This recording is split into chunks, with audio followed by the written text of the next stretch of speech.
Más de uno Mallorca. La entrevista. Pues eso, a las 12:44, hoy nos acompaña en los estudios de Onda Cero Mallorca la representante hoy de la patronal hotelera mallorquina, María José Aguiló, es la vicepresidenta ejecutiva de la Federación Empresarial Hotelera de Mallorca. ¿Qué tal? Buen día. Buen día. ¿Cómo llevamos el verano? Pues lo llevamos muy bien, muy animados y con buenas perspectivas. Ahora hablaremos de las perspectivas turísticas porque ayer supimos otro dato, vamos a ver con qué datos cuenta la patronal, que Baleares recibió el pasado mes de mayo más de 2.100.000 pasajeros aéreos internacionales, lo cual no es equivalente a turistas, evidentemente hablamos de pasajeros internacionales, pero hay muchos que por estas fechas sí lo son, que es un 5%, un 5,5% más que en el mismo mes del año anterior, según los datos publicados por Tour España. Es decir, sigue viniendo más gente, también en vuelos internacionales, y en lo que va de año, el archipiélago suma ya 4,5 millones de pasajeros internacionales, lo que supone un crecimiento del 3,8% respecto al mismo periodo del año 2025. ¿Qué lectura hacen de estas cifras? Porque estamos hablando de pasajeros aéreos, sí, pero de internacionales, por tanto entendemos que muchos de ellos, si no la mayoría, vienen aquí a hacer turismo. En temporada media hasta mayo sigue creciendo y esto se refleja en las ocupaciones. Bueno, lógico que estos incrementos de visitantes acompañen a los periodos de apertura más extensivos que estamos teniendo desde el sector hotelero. Como bien decías, hay una parte de esta oferta que viene al alojamiento arreglado hotelero, hay otra parte que también son residentes que tienen sus propias casas aquí en el destino y otros van al alquiler vacacional y otros van a la oferta ilegal.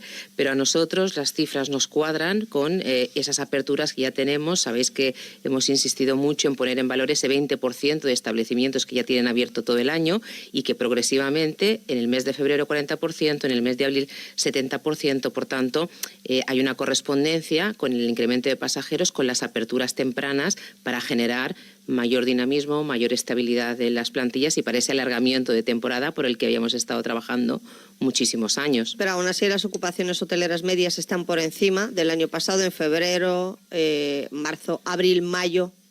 Las ocupaciones hoteleras en estos periodos son bastante justas.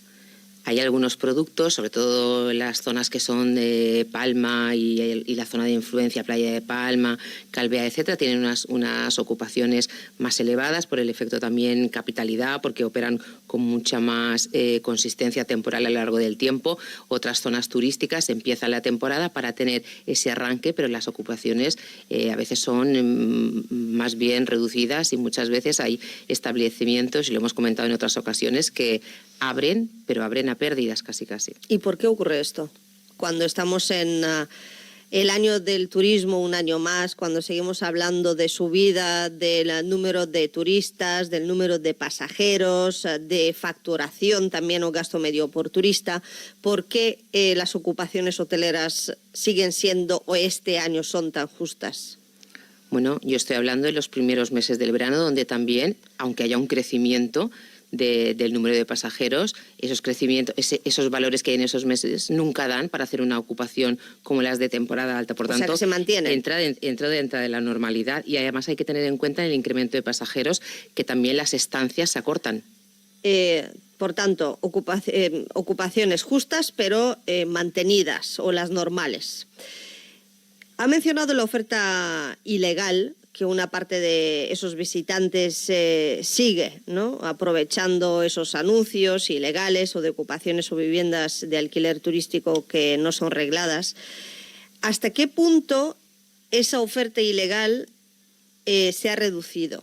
Porque ya saben que el Gobierno balear y sobre todo el Consell de Mallorca aquí, que es el competente, pues sigue sacando pecho de seguir trabajando y mucho en la reducción de la oferta ilegal.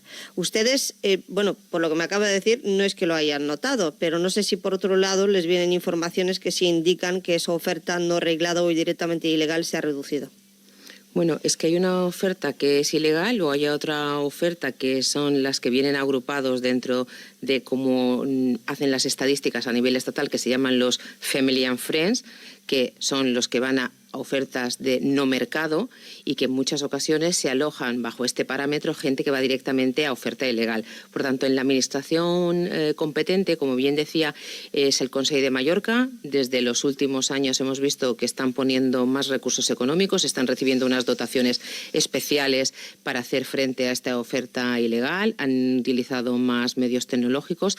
Lo que pasa es que creo que demasiadas veces vemos en los medios de comunicación, que al final es donde se reflejan muchos de los datos, que hay muchos expedientes abiertos, pero tampoco vemos cierre de esos expedientes y una consolidación que se determine en unas sanciones efectivamente aplicadas y que resulten también disuasorias para aquellos que están operando fuera de la legalidad. Entonces, yo creo que se están poniendo esfuerzos en una parte, pero falta evidenciar más los resultados.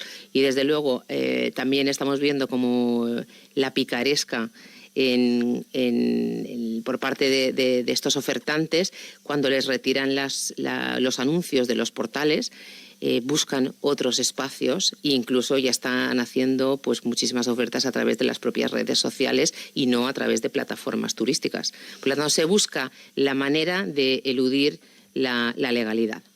No sé si es una sensación, señora Aguiló, pero no le veo muy optimista con el control de la oferta, con el comienzo de la temporada, o es más bien prudente, pero recuerdo otras conversaciones en otras temporadas, sobre todo en los últimos años después de la pandemia, cuando se empezó a recuperar el turismo, que se sentía una mayor euforia, ¿no?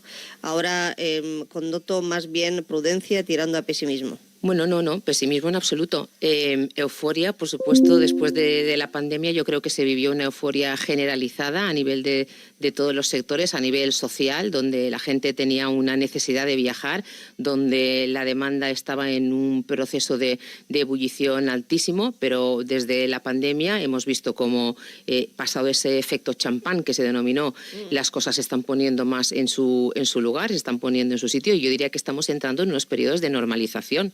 No se trata ni de euforia, ni se trata de pesimismo, sino de volver a unas situaciones de mercado, y además no podemos perder de vista el contexto internacional que hemos tenido en la conflictividad que está habiendo y que afortunadamente parece que está en vías de resolución, y eso al final afecta a todos los movimientos globales turísticos. Supongo que esto es una buena noticia de momento. No sé si se atreven a valorar el hecho de que Irán, Estados Unidos y Irán vayan a firmar ese acuerdo o preacuerdo con la apertura de Hormuz y con la estabilidad también a nivel de conectividad aérea en el Golfo Pérsico, en Oriente Medio. ¿Se está volviendo a la normalidad también aérea y en cuanto a visitantes de esos otros países que quizás por miedo dejaron de venir? Bueno, yo creo que es una buena noticia. Yo creo que hay que tomarla también con cautela, porque ya hemos visto algún anuncio en otro momento que al final no ha cristalizado, y por tanto, principio de cautela. Pero sí que creo que pronto se va a empezar a ver cómo esto capilariza dentro del mercado y si hay reactivación de reservas o no. Nosotros estamos viendo cómo tenemos productos que tienen una dinámica de comercialización muy rápida, muy ágil y que funciona perfectamente, y otros que van un poco más lentos, también en función de la situación de los mercados de origen. Y aún estando en un periodo de normalización, como dice usted, en cuanto a ocupación hotelera y también afluencia turística, se sigue hablando de saturación. Tendremos otra manifestación antiturística en el mes de julio, porque hay parte de la sociedad que piensa que seguimos igual de saturados o con cada vez más turismo. En Mallorca no se ha limitado la entrada de vehículos, tampoco se han reducido las plazas hoteleras ni de alquiler vacacional. ¿Sufriremos la saturación o la mala imagen un año más? Y ahora hablaremos de la campaña que han lanzado.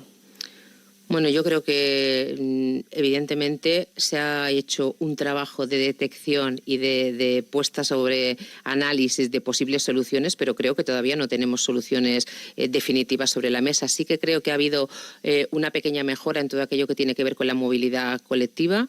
Hay muchas más rutas, más frecuencias en el transporte público, y por lo tanto creo que allí hay una pequeña mejora, pero cada temporada vemos como hay servicios que son claramente insuficientes, y sobre todo la inversión en infraestructuras que ya sabemos que no son ni de hoy ni para mañana, y que además vienen fruto de muchos años de no inversión y de no gestión sobre el territorio. Por tanto, si aquí sumamos el incremento demográfico, el incremento exponencial que ha habido en capacidad alojativa en el segmento vacacional, toda esta gente que estamos citando que vienen a segundas residencias de otros, falta de inversión, pues todo esto hace que la gestión del destino sea mucho más complicada y se den los efectos. En enero y en febrero también tenemos complicaciones en las carreteras y no tenemos la masa turística funcionando. Por tanto, eso tiene que ver en destino y no solamente con el hecho turístico. ¿Se están invirtiendo bien los fondos recaudados con el ITS?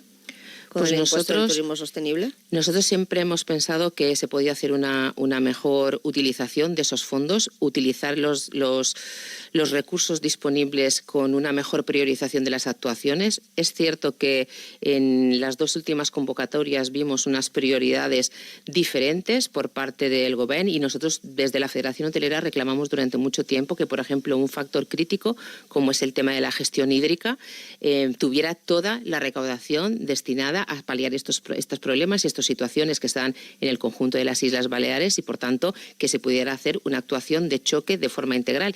Y se dedica de una parte, pero no todo. Nosotros hemos hecho una solicitud y además en el Pacto de la Sostenibilidad, en la mesa del ITS, también se llegó al acuerdo de que había que hacer una revisión del destino de esos fondos y se tenía que trabajar también en una mejora de la priorización, selección y aprobación de los proyectos. 5 minutos para la 1, señora Aguiló. Como vicepresidenta ejecutiva de la FEM, también junto al presidente, Javier Vic, de la Federación Empresarial Hotelera de Mallorca, todo tiene que ver al final, ¿no? Campaña antiturística, manifestación, campaña a favor del turismo. Bueno, pues han lanzado la segunda edición de la campaña contra la turismofobia, a favor del turismo, y este año, en mi humilde opinión, además con un guiño claro al residente, cosa que el año pasado muchos echaron en falta quizás. Dice así: "Thanks for visiting Mallorca", ¿no? Dando las gracias a los que nos visitan, pero "This is your holiday, this is our home". Por tanto, yo ahí veo un claro guiño al residente y esta es la campaña. Anuncios, lonas publicitarias a favor del turismo. ¿Hasta qué punto este tipo de campañas tienen impacto dentro y fuera de las islas para mejorar también la imagen que ciertamente hace unos años se creó de saturación y turismofobia aquí en las islas? Bueno, realmente nosotros la palabra turismofobia no hemos utilizado en ningún momento y lo que hemos hecho con esta campaña y lo que ya pretendimos fue sobre todo poner en valor el hecho de que nuestro territorio es un territorio donde tenemos una actividad que tiene mucha vinculación con la hospitalidad, con el ser anfitriones, y queríamos poner eso en valor, sobre todo en un contexto donde anteriormente los mercados turísticos estaban dejando de sentir esa bienvenida, y en estos momentos porque también veíamos como a pesar de que se pensaba que podía haber un desvío de flujos de visitantes hacia las islas en temporada alta, fruto de este conflicto en Oriente Medio, no se estaba visualizando realmente en los bookings que esto llevará según qué tipo de velocidad y, por lo tanto, como somos conscientes de que la maquinaria turística tiene que seguir funcionando para hacer esa redistribución de la actividad, del empleo y de la contribución al territorio, pues nosotros somos responsables desde esa perspectiva y consideramos que se daba un contexto que hacía necesario reeditar esa campaña, pero sobre todo también haciendo una evolución, como bien apuntabas, teniendo en cuenta que las dos cuestiones, las dos situaciones, tanto del que vive de forma permanente en el territorio como el que vive temporalmente en su periodo de vacaciones, son igualmente importantes y que, por tanto, es un tema de equilibrar y de tener entre todos ese respeto y ese buen tratamiento, ese buen comportamiento y seguir permitiendo que a través de esta conducta que debe ser global, este destino nuestro de Mallorca siga teniendo un destino especial y que se pueda definir por su singularidad. Y nosotros esto lo hacemos desde un punto de vista de responsabilidad. Apuntabas que a lo mejor el año pasado la campaña no hacía una mención expresa al residente, pero yo digo que las mejores campañas que podemos hacer desde la Federación para el residente tienen mucho que ver con el trabajo que hacemos en el día a día y que tiene por objeto temas que hacen referencia a seguridad, a infraestructura, a recursos hídricos, a recursos energéticos, a toda la parte territorial, porque al final nunca pedimos nada desde el sector hotelero que entre en confrontación con el residente. Hacemos una dedicación en 23 de asociaciones hoteleras que tenemos con propuestas muy vinculadas al territorio y que yo creo que no hay otros colectivos que tengan este enfoque, que las patronales trabajen una parte de su tiempo exclusivamente para aquello que están concebidas, que son la prestación de servicios a sus asociados, pero que dediquen tantos recursos a las cuestiones de colectividad. Y, por tanto, yo creo que esa es la mejor campaña que podemos hacer en el destino, más allá de una valla, que yo creo que un residente no sé si eso lo valoraría o no, pero sí que los resultados de cuando se ponen en marcha proyectos, actuaciones en las que nosotros hemos sido partícipes o hemos insistido, pues seguramente eso sí que tenga un mayor reconocimiento. ¿El turista sí lo valora cuando llega aquí? Si se encuentra con este cartel. Debo terminar, 10 segundos. Pues nosotros hemos recibido unos inputs muy positivos en este sentido. María José Aguiló, gracias por habernos acompañado, vicepresidenta ejecutiva de la Federación Empresarial Hotelera de Mallorca, y buen verano, que oficialmente comienza este domingo. Buen verano para vosotros, para vuestro equipo y para toda vuestra audiencia. Lo celebraremos el martes en la Rebetla, en Palmanova, ahora se lo cuento. Antes, noticias.